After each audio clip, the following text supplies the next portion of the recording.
Good morning. You are welcome to a brand new episode of Doctor in the House. And I'm sure you're excited about it. I'm also excited about it because this is the only show where we get to talk about medical issues and find solutions to all of them, and even broaden our knowledge when it comes to the issues of, our body and how some things affect us, and also how we can heal ourselves from it, and also how we can also move forward from all these problems. Now, today we are going to be talking about something that is very common to a lot of us. We have heard it before, especially if you've had reoccurring sore throats or even breathing difficulties.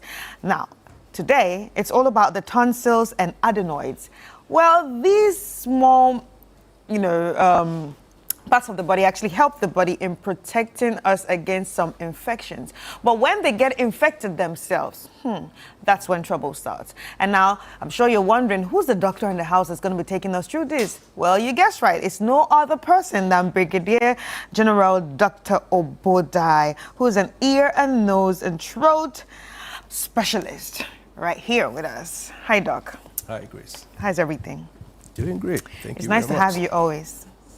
Pleasure to be here. Okay, so we're going to be talking about tonsils and adenoids. I don't know about adenoids. I never heard about adenoids before, but I've heard about tonsils because, yes, sometimes when you have sore throats, people begin to ask you questions like, are you sure it's not tonsils? Are you sure it's not tonsillitis? That's right. Like, tonsils and tonsillitis. So now, just take us through what is tonsils and what is adenoids, or what are tonsils or what are adenoids? Very well. Thank you very much once again. And we hit the road with tonsils and adenoids. Good. Tonsils and adenoids are the same kind of lymphoepithelial tissues. Okay. Lympho now, means that's a very strong I'll break it down. Word.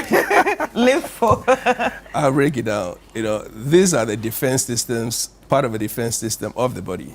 Okay. The adenoids and the tonsils, they are both lymphoepithelial tissues, and they are located at the entrance of the aerodigestive tracts. Okay. Now, they actually prime the body's defense system, producing B and T lymphocytes kind of thing, messenger lymphocytes, so that the body is aware of anything. If you get a wound or a sore somewhere, and then up the road there's a lymph node swelling, pain, that's a lymph node. Yeah. That is part of the lymphoepithelial system. Right. Okay, so that forms that kind of system. And they are right there behind the nose and at the palatine tonsillar area, so that they form a ring. So are they like lymph nodes? Are they lymph nodes? They are not nodes. Okay, they are not nodes. Yes, but they're lympho but system. they are in that family. Exactly. Right. So they do what the lymph nodes do, but they are the tissues that line the aerodynamic tract, the entrance of it. So they produce those things. Anything going in there will have an information from there. They will know. They trap a lot of things there, and that is their function to help defend the body. But how are they different from each other? Are they say on the same position? Like I know the tonsils is in the throat somewhere. The sides. Yeah, sides of the throat. So now where are the adenoids? The adenoids are seated at the back of the nose, where we call the nasopharynx. Okay, let me break it down. The pharynx, what we call throat. The throat. Yeah, what you call throat. Okay. Right in there, we have the pharynx broken up into three parts. Yeah. The nasopharynx, that is right at the back of the nose. So when the air comes through your nose, through the nares, through the cavity, and then they get to the back of the nose, they interact with the adenoids before they come down. The middle part, where you see when you open your mouth in the mirror, what you see directly is the oropharynx. And at the sides of it, you have the tonsil sitting there. Right. Then at the base of the tongue, the little going thing down. you see there, what's the little thing? Sorry? Oh, open our mouth. The little thing we see. The uvula. Okay, that's the That is the base of the soft palate. Okay. All right. So in the corners there, you see the tonsils. The tonsils. And then when you get to the base of the tongue, going down to the larynx, which we'll be talking about later, that is a hypopharynx. So we have three sections of the pharynx, and the adenoids are sitting in the nasopharynx. When you open your mouth, I can't see them unless I use a scope. Okay, you can't see the. I can see them directly. The adenoids directly. No. But you can you see my tonsils I can directly? see your tonsils. Okay. We open, I can see your Yeah, you can tonsils see in the the corner. tonsils, Yeah, right. depress, get a tongue depressor, I can see your tonsils. Right. Adenoids, you know, see, you may be able to palpate, okay? You don't see directly, but you will see the tonsils, Right. depending on their sizes, and then what tissues, what's happening with them. Right. So what are some of the common problems associated with tonsils and adenoids? Okay, let me pick it up from the adenoids and start from the kids. Now, where they are positioned, that means that they actually take care of the back of the nose. So if they're so huge, some kids are born with hyperplastic tonsils and adenoids. I mean, huge tonsils and adenoids. If they're so huge in kids, they close the back passage. So the kids are not able to breathe through their nostrils at all. The nostrils are always wet, discharging, purulent. They have to open their mouths to breathe.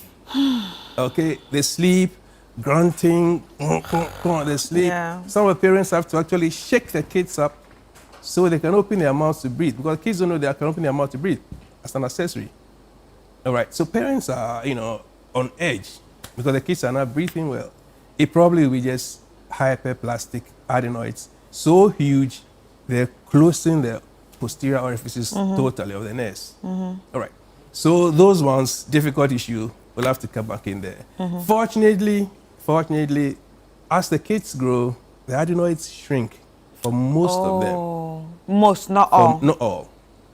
Some of them, they're so bad, even at age of 2. I've removed adenoids at the age of 2 because the kid cannot breathe at all, and it's so protracted. You do your, what do you call it, constriction, putting drops and everything. It's not shrinking.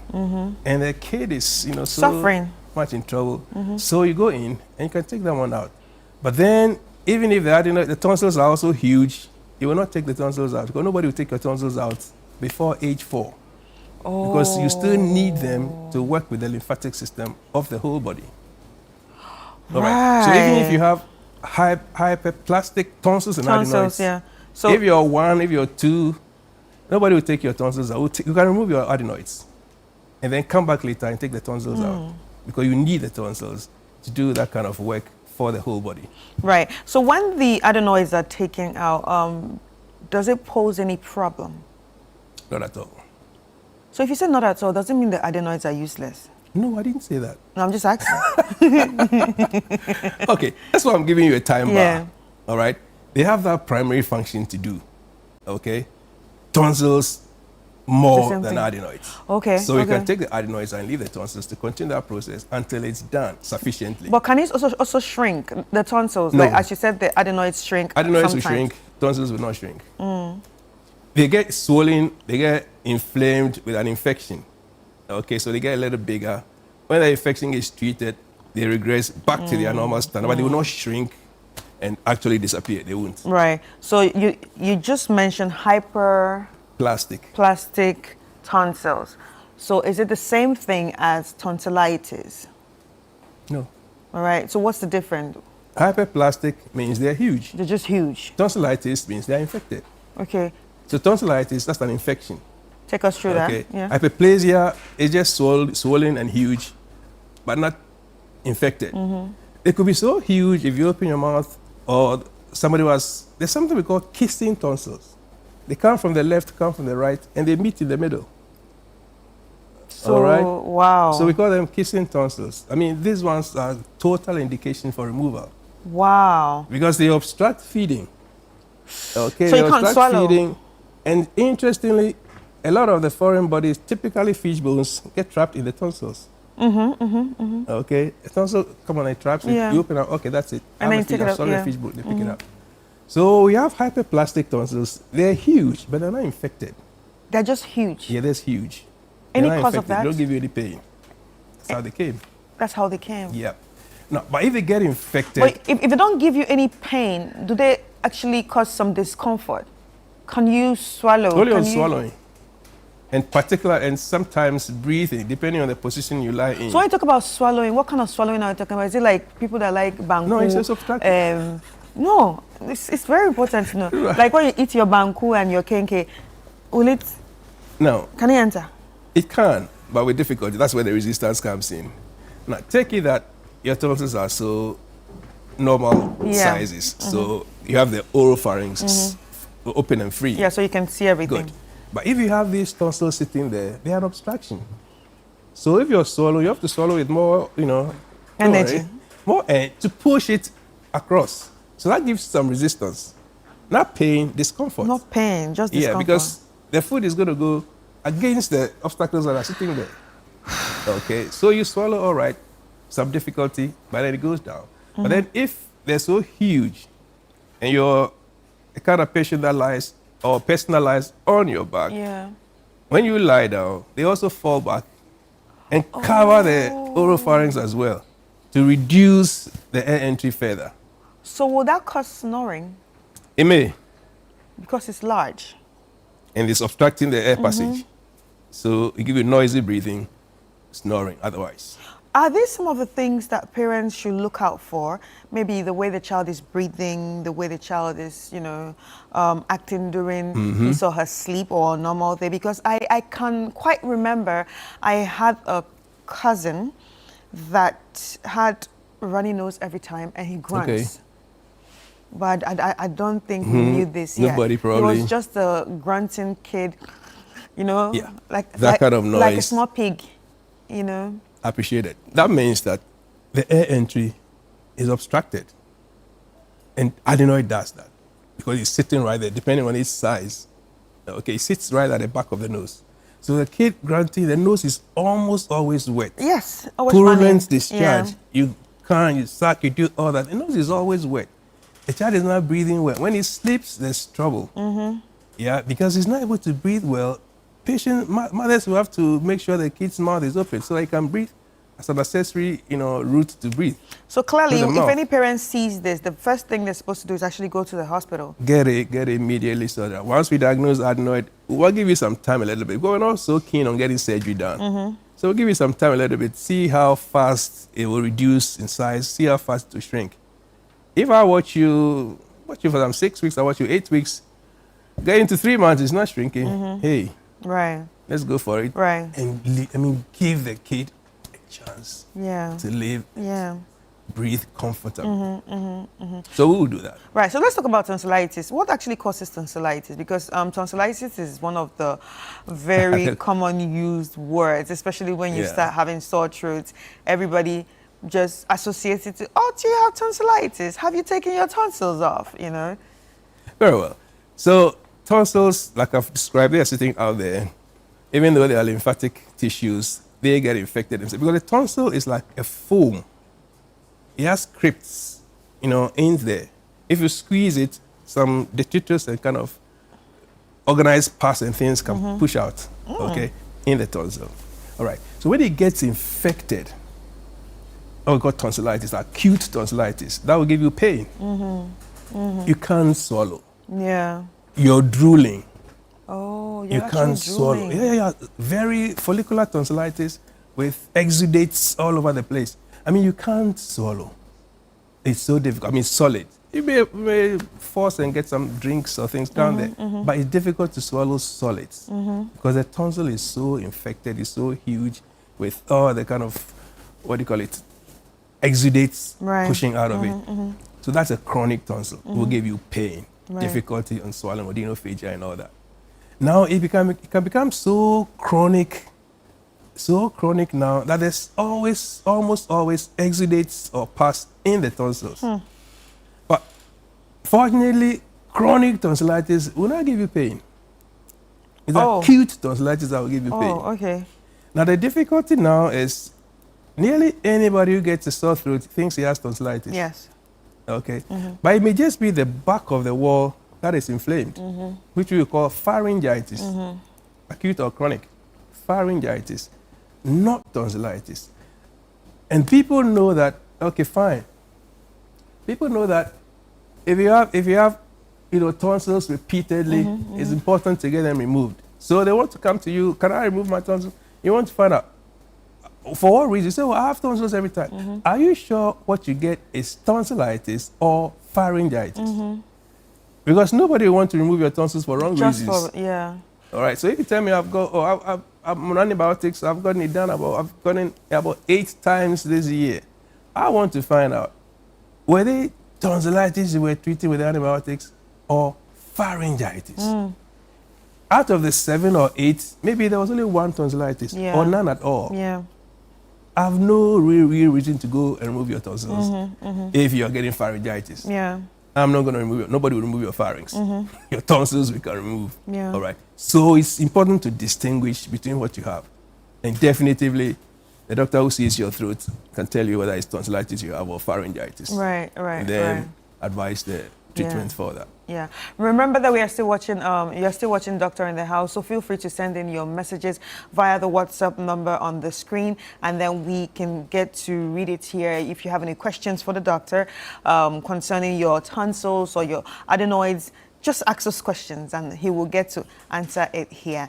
Now, Doc, another common thing, tonsil stones, the whitish thingies. Oh, Lord Jesus, those things. I've had it once and they are very unpleasant. What causes it? Because actually when I experienced it, I had to Google it and I saw that there are people that actually get more of it, like a lot, like it can actually cover up their whole tonsils. So what causes it? Yeah, like I just said earlier, the chronic tonsil has almost always has pus in there.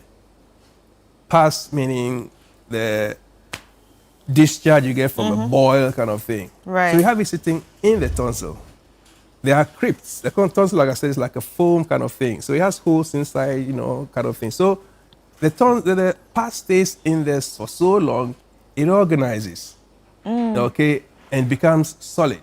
Oh, so those are the pus that is pus that is organized. That becomes stones. Yeah, it becomes so hard.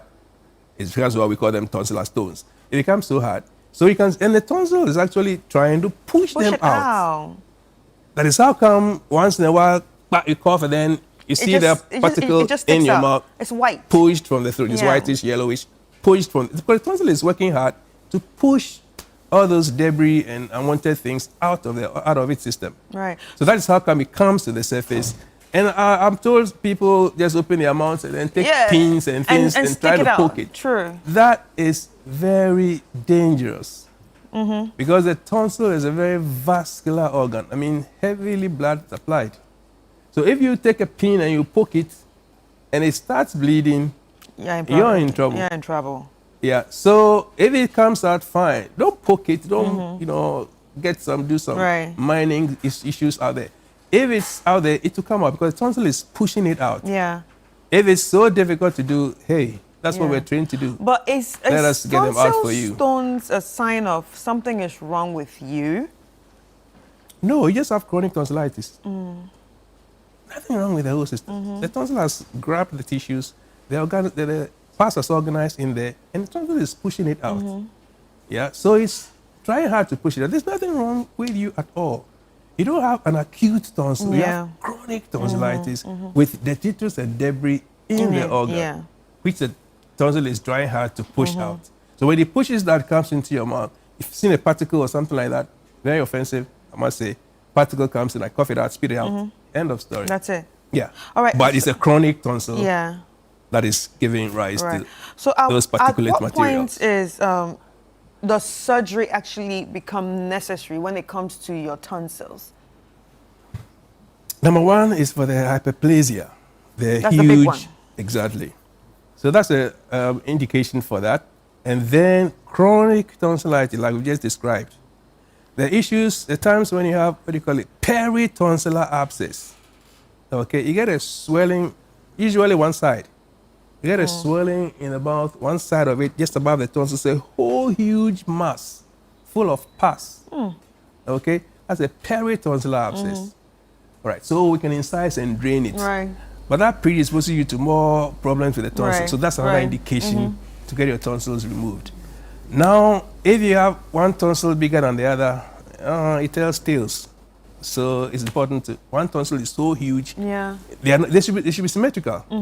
But if you have asymmetrical tonsils, it's cost to remove them and get them checked so we know pathologically what's going on, whether it's the beginning of something or something, so we can take care of that. So when you say the beginning of something, does that mean that sometimes the tonsils can be like let's say an ambulance or a sign to, okay, there's something happening in your body? The tonsil itself can become cancerous. So if you take, that's what I mean by the asymmetry. One tonsil bigger than the other. It's the beginning of something. Let's find out what it is. So we take them out and go, let the pathologist check them out. Tonsils can become cancerous. Anybody, any part of the body can, not just tonsils. Another Easy. fear unlocked. Any part of the just body. unlocked another fear. I'm sorry. Doc, you know me. You know me and the way I think. Sorry about that. And now I'm like, okay, what's going on? Wow. Yeah, because you have situations where you open the mouth, you see it in the mirror yourself, or the doctors examine you. It looks like left is bigger than right, massively. So do they feel it? Do you feel it? You can feel it. Okay. But if you open your mouth to examine, you can see it directly. Yeah. So So when you it's have big, I mean, asymmetrical- do you feel some sort of pain? Do you feel some sort of discomfort? Discomfort on swallowing. Okay. Okay. And if it's angina kind of thing, Vincent's, that one has become actually ulcerated tonsil. It becomes a wound. So you know definitely there's a problem. You can take it out and get it examined. Get the pathologist to examine, let's see what's going on with the tissues in there. So that is one of those indications. But typically we're removing them because of hyperplasia and then because of chronic tonsillitis. Right, right. If you confirm that you have tonsillitis, you're on antibiotics 6, 7, 8 times in a year, that's enough. Right, right. Granting that they are tonsillitis and not confused with pharyngitis. Yeah. So you know exactly what you're dealing But with. You know how what you're common treating. are the cancers of the tonsils? Sorry? How common are they? Are they very common? Not very. Not very. Not very. Just to put you at peace. Yeah. Not very.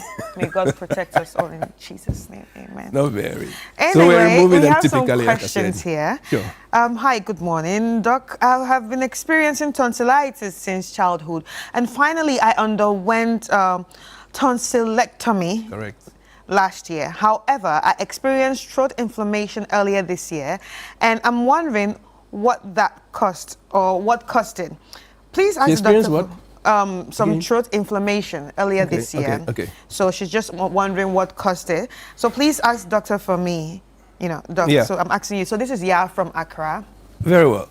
Now, once you've gotten your tonsils removed, that is the end of the story.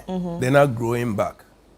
So if you get an infection in the throat, you're likely getting a pharyngitis. Right. Because the back of your throat is still there, which can still get inflamed.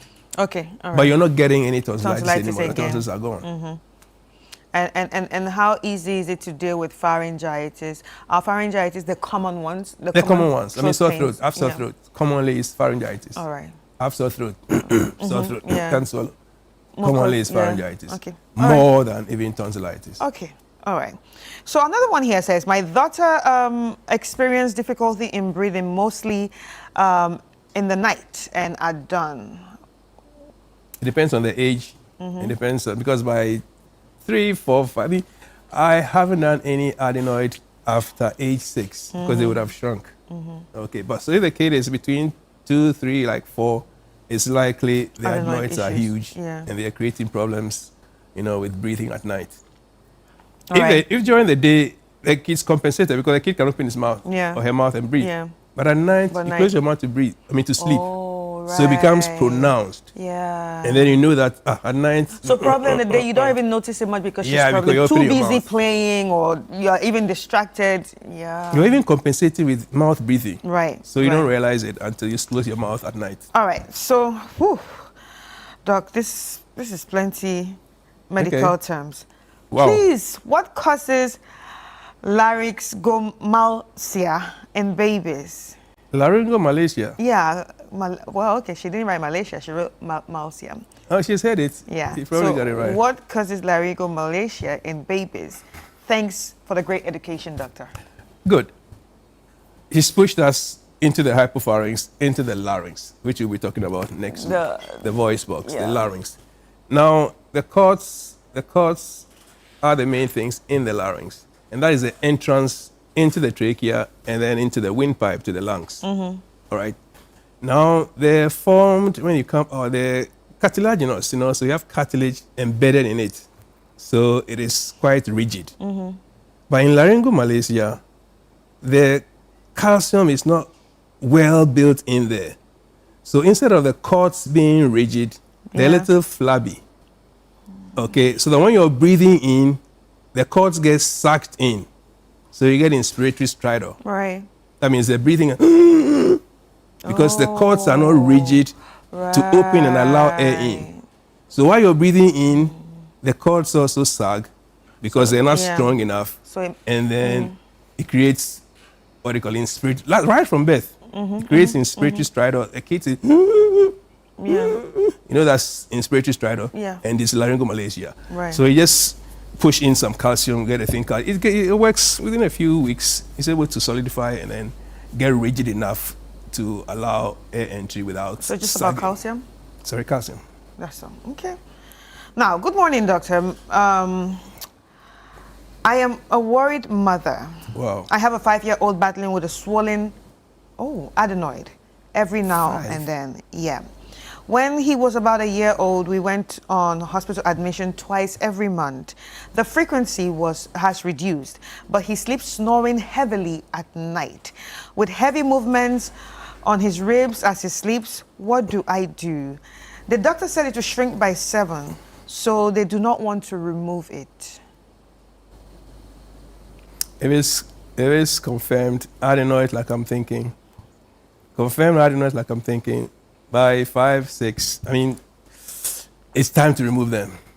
It's time to remove them. Right. I mean, if he's 5, like I'm saying, I hardly do adenoids at 5. Yeah. Okay, by 3, 4, but at 4, yeah.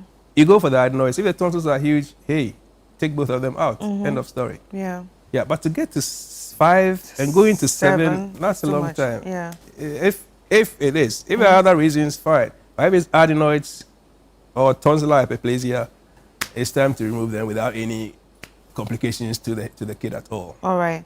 Okay, so we actually have more questions, but time will not allow us to take all these questions right now.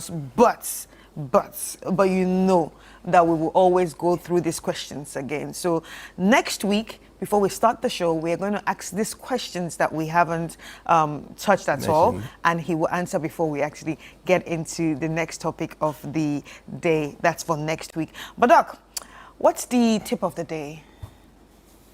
Totally comes up. Yeah. Very well. So here we go. Like we just discussed, it's important to monitor what we have, swallowing difficulties that we get, and then make sure we appropriately get them treated, sorted out, so that we don't get into complications at all. So now it's swallowing issues and swallowing difficulties that we must pay attention to. Wow. And now how can people actually reach out to you? Because obviously the questions are coming in. They want to reach out to you. They want to know where you work. Yes. They want to come to you and all that. Yeah. So very well. So you can find Rosbeck Ear, Nose and Throat Clinic on the Trinity Avenue, East Legon, directly opposite the Chartered Institute of Bankers and co-located with Pamoni Clothing. Right. Yeah. So the numbers out there is my number 0244 802 and then 054772195195. All right. Sorry, numbers to reach us on. All right. Thank you so much. Thank it was you really very nice much. having you on the show, ladies and gentlemen. It was a great show, and I want to say thank you to each and every one of you that sent in your messages, and I'm sure the doctor has answered those messages. And if you feel the need to actually visit him, I think you should actually give him a call and then visit him. The doctor in the house was Brigadier General Dr. Ni Oboda, who's an ear and nose and throat surgeon and former commander at the 37 Military Hospital, and now a medical director at the Roseburg ENT Clinic at East Legon. Thank you so much for joining us, and see you next week.